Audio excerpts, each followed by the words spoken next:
And here we are again. Yes, it's that time of the week. Tuesday, every Tuesday. It's XS Manchester. It's 106.1 FM. It's Forever Blue. I'm Ian Cheeseman. Alongside me is the legend that can only be Mr. Paul Lake. Evening, Paul. Good evening, Ian. Another happy day at the weekend. Oh, mate, it was a sensation. When are we going to wake up from this? Right. You know, you're thinking that obviously starting off with the first home game of the season, can you pick up from where you left off and then some? Absolutely. And then some, mate, yeah. And without Kevin De Bruyne, and we've seen in the opening games that there's been so much quality on the bench, and that's always been, you know, people have said in the past, that is the mark of a great team when you've got a great bench. And our bench, City's bench, would probably be in the first team of most other teams, wouldn't it? Oh, absolutely. And again, there's so much flair and talent and excitement and pace on the bench. And everyone was trying to second guess what the team would be for the first home game. And nobody picked that team again, which is, again, it's what I love about Pep, because he always keeps you guessing. Everyone's thinking, well, how's John Stones going to play this? But once you assess, obviously Pep's looked at that and thought, okay, they're not going to press us into high areas, so we can forget about that. Let's concentrate on something else and looking at relationships on the pitch, that type of thing, playing Gabriel Jesus and Sergio together for the first game of the season. No one gets that. There was always that issue. And again, he seems to have just instilled that extra zest into Sergio Aguero, because obviously he had a bit of a deflated World Cup. He scored and then obviously didn't really play, and it was a frustration for him. We're thinking, well, what's he going to come back like? And again, it just feels like we've got a new player in Mendy who was breathtaking. You've got a new player in Riyad Mahrez who genuinely is a brand new player who was on the bench. And then you have Sergio looking like he does, like he's the hungriest player, like he's 19. You got that whippersnapper David Silva, who was tearing it up on the right-hand side, looking like he was 19, 20. So there's so much richness to gain from that particular performance. And again, you know, an aside where last season, yes, it was a draw. We couldn't score against them. Had few shots on target. They were expecting a similar kind of approach. They tried to press in different ways, going man to man, a high press, a medium press, and it just shows you, I'm sure, Ian, that game as well is going to be used for coaching manuals for years to come on how to beat any kind of press, because it was done to perfection. And obviously without Kevin De Bruyne, who needs Kevin De Bruyne, by the way, when you've got Edison, who can assist like that. You know, when he sends passes that are so accurate that you think, well, could Kevin De Bruyne have actually done that? Well, you know, we talked about last week how against Arsenal, by his own high standards, he gave one or two balls away and wasn't quite his usual polished self. Well, he dusted himself off from the weekend, and what did we see? I mean, the accuracy of his passing is breathtaking. And again, you know, for a goalkeeper, that's first thought is, how can I attack? You know, how can we keep the ball? How can I play it from the back? How can I, you know, my first look is, how can we attack? And then looking at elsewhere. But you just got, again, we got so many options, you know, and it feels like, you know, the players are as motivated and energised to play as they were last season, knowing that the eyes of the football world are on them, if in more than one way, actually, with all or nothing now out there for all to see. That might actually be another added pressure. There's so many fans wanting City to not succeed because a bit of envy, a bit of jealousy around that, which could happen, although I do feel that there's a lot of humility, a lot of warmth which comes out, which is genuine. I actually think people will actually be warm to our players because they see that there's a genuine care and affection for each other, and they want to win. And who doesn't? That arrogance on the pitch is not carried off of the pitch. There's lots of fun and self-deprecation in there as well. So I think that'll work in City's favour, to be honest. But the eyes of the footballing world are on us. Liverpool have improved. They're now chomping at the bit. 2 wins in 2 games, like quite a few other teams. So it's exciting. There's a hell of a long way to go. But as your opening statement to the rest of the Premier League, when you play like that, with that amount of talent on the bench, you know, it certainly is a daunting prospect for everybody else. We'll come back to the football in a second, but you brought up the subject of All Nor Nothing, this Amazon documentary. Now, some people who are listening to this won't have Amazon and won't have access to it and maybe won't have seen it. Get it on free trial, 30 days. Well, there is that. My son's got it, fortunately, so I can watch it. I've watched 4 of the episodes so far. Now, there's a few things around this that I'd like to ask you about. First of all, let's go through one at a time. First of all, do you think that this series would appeal to anybody but City fans? I don't know, because what you're getting an insight into is elite football. whether it's at City or United or Liverpool, you know, it's about sport. It's about, well, how do the best work and how do they go day after day? And how do they manage those relationships? You know, and what does a coach, you know, a top team who's renowned for being one of the best coaches in the world, arguably, we would say he is the best coach. But, you know, arguably, how does he work? What makes them tick? So it's those behind the scenes, that insight you would never ever get. We all second guess it. What does it look like? What does it feel like? What are those conversations like? When someone's not happy, how do they respond to that? You know, what does that feel like? Try to put yourself in someone's shoes when you're playing at Anfield, you're playing at Old Trafford, you know, at half time with 45 minutes to go, and you can hear the crowd in the background, and they're expected to win, and who's speaking, who's not speaking, and how do they focus, how do they manage themselves in that environment? There's so much you can take looking at body language, verbal, non-verbal communication, and then obviously seeing the preparation to the games during the course of the week, how the players relax when they're not actually playing, how they have some fun, and seeing their true character. And again, just those insights with Vincent Kompany and Kevin De Bruyne speaking with the kit man just shows you that there's a genuine humility in there, that they would be happy to speak to any of the group, whereas people might think, oh, there's a real arrogance to them and they don't care about people and they're all about take, what can I get? Everything's a red carpet or a blue carpet in our case. But actually, it isn't that. So you learn so many things about people and about how the best work with the best. Well, I want to ask you to give us an insight, because you've been in a dressing room, and although I've seen documentaries like that and might have occasionally peeped inside a dressing room, I've never lived in one like you have. But one thing that and this was a bit that made me laugh, I must admit. You've probably seen it on social media, where they've compared Pep in the dressing room doing that thing where he walks forward and backwards and waves his arms around to that David Brent dance in The Office, which is brilliant, isn't it? Yeah. But it just shows the passion of the guy, doesn't it? Well, it does. It also shows you that he's not manic. He's just so intense. You know, the attention to detail means he does not miss a trick.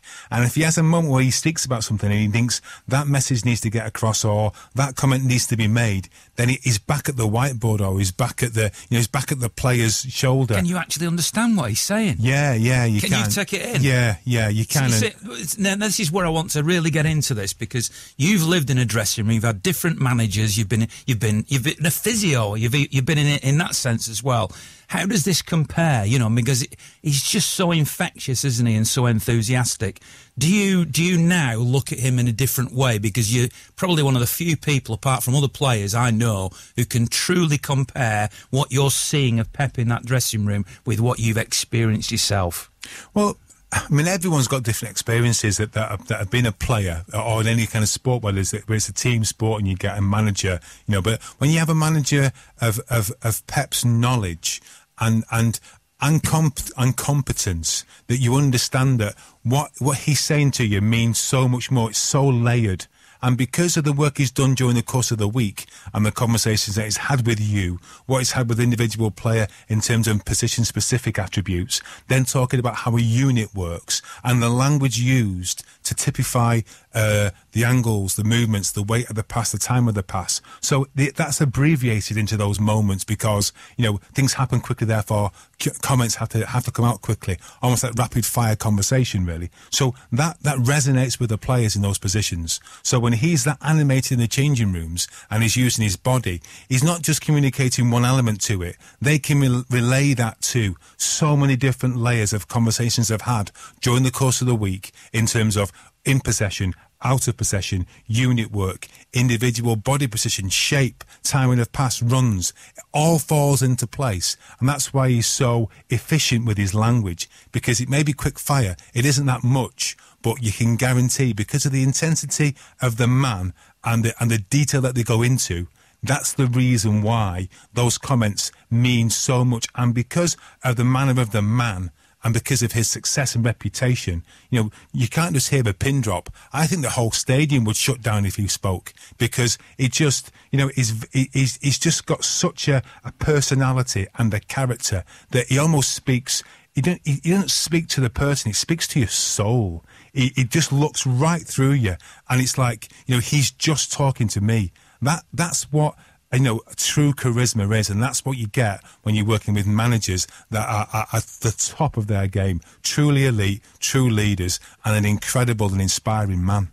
Well, that's great to hear from you that you feel that way, because you, as I say, have a different insight.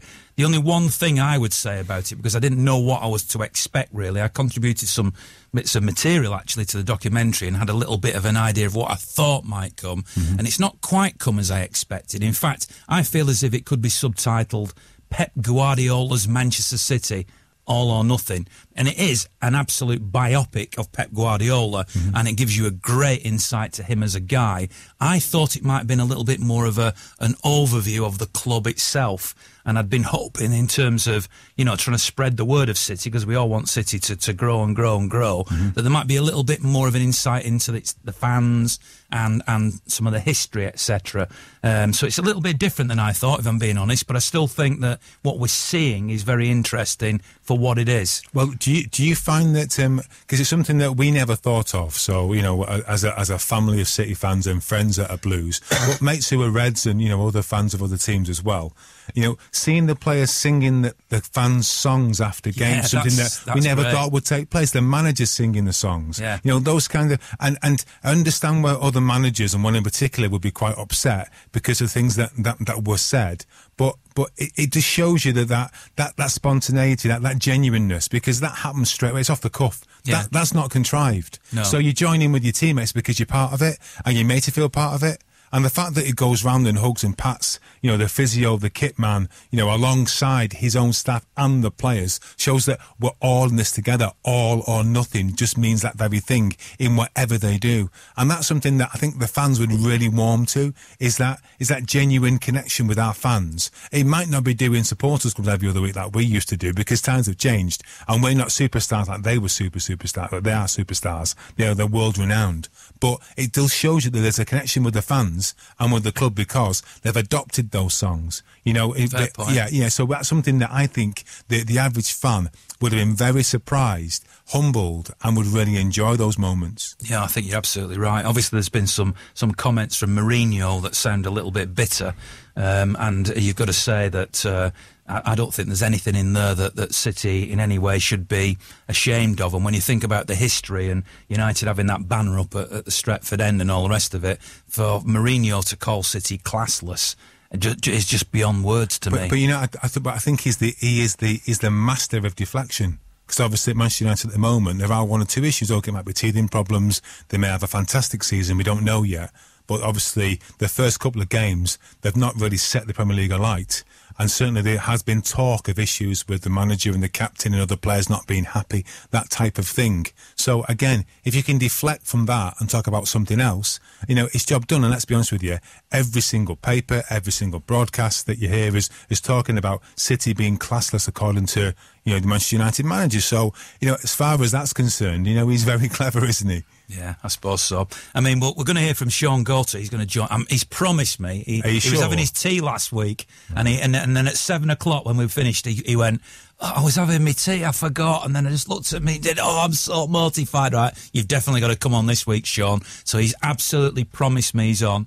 We're also going to hear from Nicky Weaver, because obviously this week, Claudio Bravo, in fact today, has announced that he's seriously injured. He's got an Achilles injury, could be out for the season. Some people are even suggesting. No doubt he'll be off to Barcelona to have a look at that. So we'll talk to them too. Just let me come back then to what happened at the weekend. Now, when I saw that team announced, my default position, although I couldn't see a right back in the team, was he must be playing three at the back. And then when I see the team come out, I see John Stones at right back, and I think, hang on. Now, you've already slightly answered this question, but I suppose what I'm coming to is that the flexibility within the squad is something I've never seen anything like this before.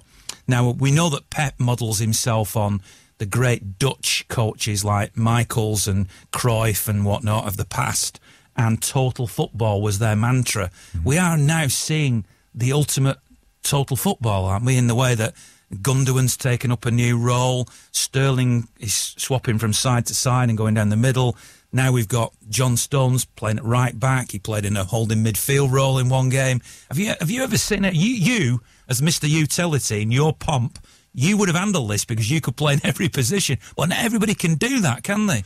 No, they can't. But again, Cheesy, we talk about the manner of his coaching styles and the fact that he's so detailed. He will have worked with John Stones, he'll have worked with Ilkay, he'll have worked with Emerick. He would have worked with all these players in different positions, in different situations. So for instance, Mendy could have played on the right-hand side. He could have put Leroy Sané in there. In fact, to be fair, no disrespect to Huddersfield Town, you and I could have played there on Sunday, couldn't we? You know what I mean?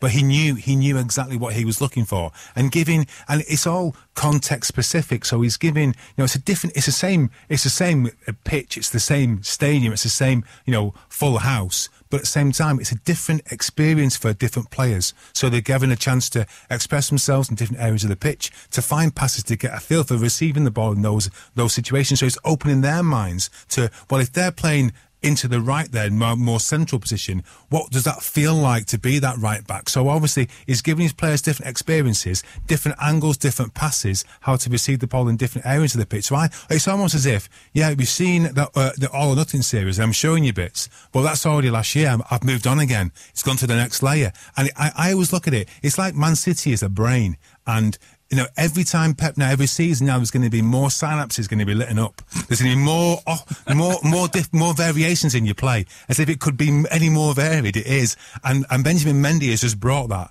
But he gives something else to the squad, to the team, and it's so exciting. And it gives more options now for Sergio Aguero. Different runs to make for Gabriel Jesus.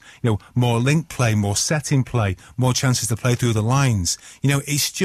It's gone up a notch again. Now, whether that can be maintained, you would look to Kevin De Bruyne to be the person who would carry that through. Obviously, he's not going to be fit for a few months, and that's going to put different onus on different players. But looking at the game at the weekend, looking how City had been against Chelsea and against Arsenal, and they were 6-7 out of 10, if you're being brutally honest, you just know that there's so much more to come from this team for this season. So it's a wow time all over again, it would seem. There's no doubt that Aguero now being fully fit in terms of that knee, because he himself has said he's been playing with a problem for 2 years, and that now seems to be cleared up.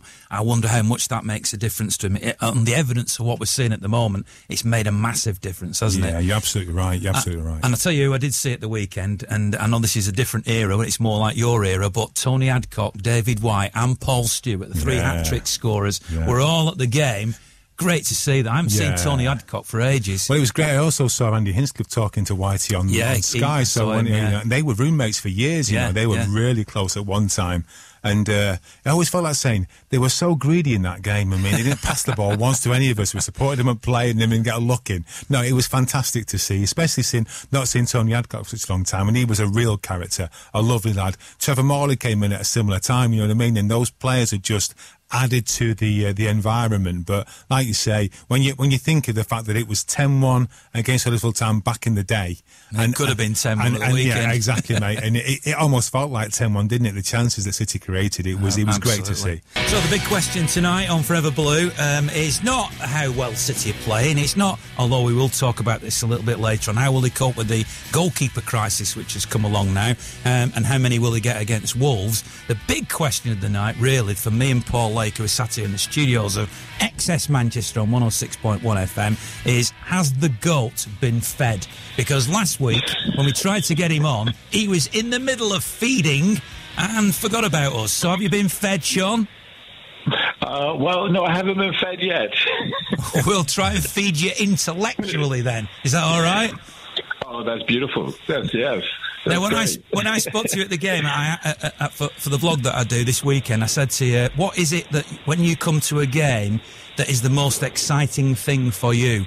And you said to me, which didn't come as any surprise whatsoever, it is tactics, it's watching Pep, it's analysing what he does, learning from it, and all that sort of thing. So you must be in heaven at the moment watching this documentary. I presume you're watching that and watching what Pep is doing with all these different new tactics he's bringing in.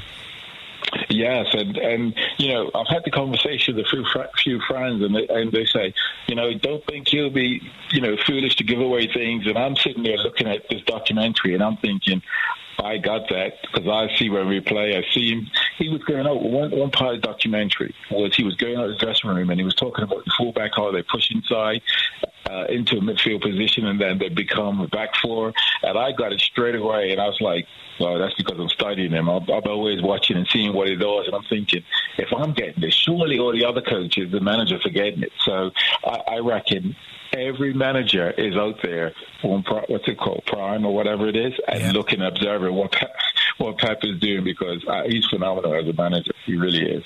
We as fans, I mean, I say we because I talk to a lot of supporters and they give me the same sort of feedback. When you watch Match of the Day at night or you watch another live game on TV, it's starting to get to the point where you go, you know, this isn't really that good. You know, do you, in terms of what you want to learn, do you feel now that you can't learn as much from the other coaches or the other matches, or are there still things you learn from elsewhere? Because Pep seems to be the master at the moment, doesn't he? He is. And you know what? I'm going to be frankly honest. I love the game, and I love watching all levels of the game. But I really have struggled in the last few years of watching other teams. That may be Championship, that may be League One, because I go and I watch a game, and I see 15, 20 minutes, and I think, this is the same stuff when I was playing in my early days. A fullback gets the ball, dribbles up 5 yards, and lumps it down the corner, and I think, no, teams still can't be playing like this. And I think, well, okay, let's give it 15, 20 minutes. And 20 minutes later, it's the same thing happening. And what I've come to realize that, because I'm one of these that's really thirsty for knowledge in terms of the tactical side of the game, there are patterns that arise. And when patterns arise, you start to see them occur time and time again, which means this isn't luck why it happens, it's because they work on it. And I'll give an example. We saw Sergio Aguero score against Arsenal in the Carabao Cup final with the long direct kick from goal kick. Well, we saw him do that again just the other day. Well, this is something that is worked on when teams try to press and do a certain thing. Then here's perhaps option 3 or 4 with regards to City, that he can go long, direct into the striker, and Sergio does what he does, or whether Sergio or Jesus. But this is stuff that's being worked on, and so you see patterns that arise. But when I go watch some other teams, I don't see patterns, which tells me everything is off the cuff. You know, you look and you think, apart from corners, you know, the odd set piece that you may see happen 2 or 3 times, and you go, all right, you know what he's doing, because he's done it earlier, and he repeats it, and you go, okay, I see the pattern in that. Likewise with corners. But in general play, you don't see patterns. And therefore, it tells me everything is off the cuff from these teams. And that's not bad, but it also tells me then, well, what is being worked on. Is an example of that. I was watching the Liverpool game last night, and you just singled out that Edison long ball tactic, which has been used a couple of times with Sergio Aguero. And Liverpool tried something like that, but the ball was hit into an area rather than, it didn't seem as joined up, because Aguero knew where to run, that Edison will put it where he wanted it. Is that what you're talking about? Subtle things like that? Yeah, it's subtle things, and again, because it's worked on, and sometimes if he isn't that long, he may go short, and so that means there's a ball that's dinked into his chest, and when that ball is dinked into his chest, i.e., it's right on it's in our own half, and it's right on the arc of the center circle, you start to see the midfielders that were deep, i.e., normally it tended to be David Silva or De Bruyne, will come in off an angle, and he'll bounce it off to them, and they will one-touch the ball wide or through for another player. And those patterns occur. So I could see that this is stuff that's worked on. But the goal he scored the other day, again, it isn't just about him or Alisson knocking it long. Sergio Aguero seems to have 1 or 2 movements that he does when he's in that situation. I.e., because the ball's got so long to travel, he's not looking for it to hit him directly, because the defender is thinking, I know where Sergio is. And if we can think back to that goal, and people have the opportunity to see it again, when the ball is being delivered, Sergio actually runs across the back of him. And as though Addison knows, put it 15 yards across the other side. And when the defender decides to go and run towards Sergio Aguero, he realizes Sergio Aguero is going across the other side. And then Sergio does what he does. He still has to do a great bit of skill to score. But this is being worked on. These are patterns. Well, Shaun, when you're looking at those situations, obviously, to begin with that particular goal, that you can't be offside from a goal kick, so straight away you feel as though centre-half was a little bit unsure as to whether that's the case or not. But when you talk about that link play, I mean, and it's something which is really interesting, there was one part of the play where Ederson lifts the ball over the initial high press into Sergio, who flicks it with the outside of his foot round the corner to Gabriel Jesus, who sets the play. And what I found really fascinating about our play is, because you'll hear coaches talk about setting the play, but setting the play feels like it's a ball into feet, you stop it, you go and spin. But for City, setting the play is actually using a chest, using a cushioned header, because Ederson's accuracy is that good. Now, that's where it opens up a different dimension to how you set the play and where you can receive the ball to set the play. So even body position, because Ederson's that accurate. Now, I'm not having a go Man United here, because we know that the David De Gea is an incredible goalkeeper, one of the best in the world, goes without saying. But it's also about how you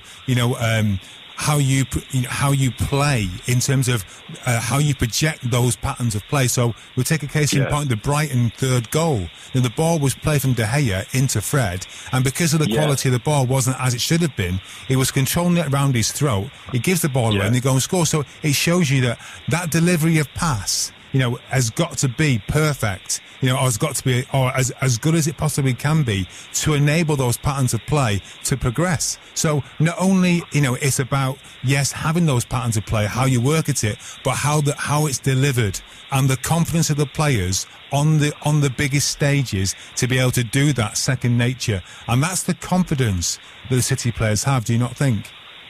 It's the confidence, it's the quality. You're absolutely right. I mean, I've watched United a few times. I don't watch them too often because they're not as good to watch. And it's mainly because Mourinho plays a defensive game. I'm always thirsty for the knowledge, so I would watch United if they were doing something really good. But I watched that game, and I thought, wow, they're trying to play out. And they normally don't play out. And I think people get a bit confused with playing out the back, meaning there were 3 passes at the back and then it gets knocked forward. I don't consider that playing out. For me, playing out is, yes, there may be 3 or 4 passes go along the back, but it goes into midfield. And midfield are the ones who actually pass that ball forward into front players. Then it eventually goes wide and back to midfield, and they're in the middle to the final third. That's playing out the back for me. But again, like you said, that ball that was knocked from De Gea into, I can't remember who it was, but into that player. Yeah, up around his neck. He's trying to control it. It was pinched. 2 passes later, it was a goal again. And you look and think, I can't remember United ever trying to play out like that before. It typically went wide to a centre-back. They went back to him, and then it went long.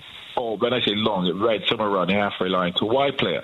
So he simplifies his way of playing out, Mourinho. But again, nowhere to the level of Pep Guardiola. He seems to know what players or what oppositions will do, so therefore he's like, give it to him, because this player's now going to squeeze and pressure him here, but you leave the space there, so you can run it there, and it just opens up. And it's really a game of chess, and and how he has the team play, and it's just beautiful to watch. Yeah, absolutely, Shaun. And again, talking as a striker that you were, you look at how Sergio and Gabriel Jesus play together now. Do you feel there's a lot of work gone into that relationship? Yeah, well, good players want to play together, and they want to do well. And so I think one of the most important things that's happened is, I think Aguero has won over Pep Guardiola, and his goals have won him over. I think he's went and had a sit down over the summer and went, this guy keeps scoring me big goals. And Jesus is a great player, but he's not quite at Sergio's level. And I think Sergio's had to force that. Now, Pep has seen that. And I think now he's there for as long as he wants, i.e. until age gets a certain level, to get to a certain level, and then the club will make, he will make a decision and say, right, it's time to call it a day. But going back to the point, great players want to play together and make it work. So those two want to play together. And we saw from early on when they were playing together, Sergio scoring a ball for Jesus and vice versa. So they want to play together. But perhaps, media look into things and say, well, he normally plays, it's 3 up top, 1 striker. How can this work? And sometimes when he has done it, he's forced or he's played Jesus in a wide of the three. So he's, instead of playing Sane, he's played Jesus there or brought Jesus on in a wide position for Sane or Sterling or something like that. Oh, it's amazing. All the hat-tricks he's got. How many hat-tricks did you get, Sean? Can you remember? Yeah, I got 9. And I swear, Sergio's probably got about 20. He's just phenomenal. The goals he scores is absolutely phenomenal. And long may it continue because he's a joy to watch. And what I know now, when I look at him, he is so happy and settled at the club compared to probably when there was a little bit of cloud. I thought he was perhaps moving on, but I think he's been he won over a Pep. Pep looking and thinking, this guy keeps scoring big major goals. Maybe I need to be keeping him for a few more years, and I think that's all totally settled now. And hopefully Aguero just stays injury free, and he gets that sort of 40 goals a season that we know he can get. Yeah, I don't think any City fans are going to argue with keeping Sergio around for a while yet. Just one topic, off topic, I suppose, from what we've just been talking about. A City fan contacted me this week saying that he has a bit of an issue with the club being described, I know this is completely away from the football, has been described as Man City, and he feels it should always be Manchester City or City. Do you two, obviously, Lakey, you grew up a City fan. I know, Sean, you didn't grow up a City fan, but you are, effectively. Yes. So where do you two stand on Man City? Does that bother you at all, or should it always be Manchester City? Well, for me personally, Sean, I should jump in. I've always been, it's always been Man City, Man United, for me as a kid. So it never really makes a difference. It's more the blue and the red. And that's it, and your allegiances are there nice and early. Either you're a United fan or you're a City fan, and that's it. And that's how you get that's how your family gets brought up. So whether it's Manchester or City or whatever, it is by the by. But for me personally, we've always spoken of it being Man City, so I've got no beef with that really. Right, you, Sean? Yeah, I'm a bit the same. I mean, you always sort of, when you talk about it, discuss it, or you abbreviate it, whether you're, on social media, you say Man City, and I don't know, I may be wrong that the individual may be of an older gentleman. But obviously his roots is Manchester. Wanted to be known that it's Manchester, perhaps. But I'm with Lakey. Man City, Manchester City. It doesn't really make too much of a difference. We all know who we're talking about. We're talking about the club. So for me, I most times I'm probably saying Man City. Then I'm doing little bits and pieces. So for the gentleman, Manchester City. Absolutely. I mean, I'm not going to do this story now, but whenever I'm asked to talk anywhere, whether it be at some sportsman's function or whatever, I do a little story about when I was the stadium announcer at City, which all relates to exactly what we're talking about at the moment. Well, what I would say is, as a Mancunian, I love to hear the full Manchester being said for City, but I get why it is shortened. At least it hasn't gone down to Man C, which is what they do with United, isn't it? And call them Man U. I'm not sure I'd be a big fan of the Man C. We're not having that. No, we're the leaders now. We're leaders. We're not followers. Sean, I'm going to let you feed yourself now. You can feed yourself. Go off, have your tea, and thanks very much for joining us tonight. Pleasure, lad. Cheers. Cheers, Sean. Cheers. Shaun Goater. There we go. I think we fed him intellectually there, didn't we, Lakey? More so. Yeah, I think you had about 5 courses there, didn't you?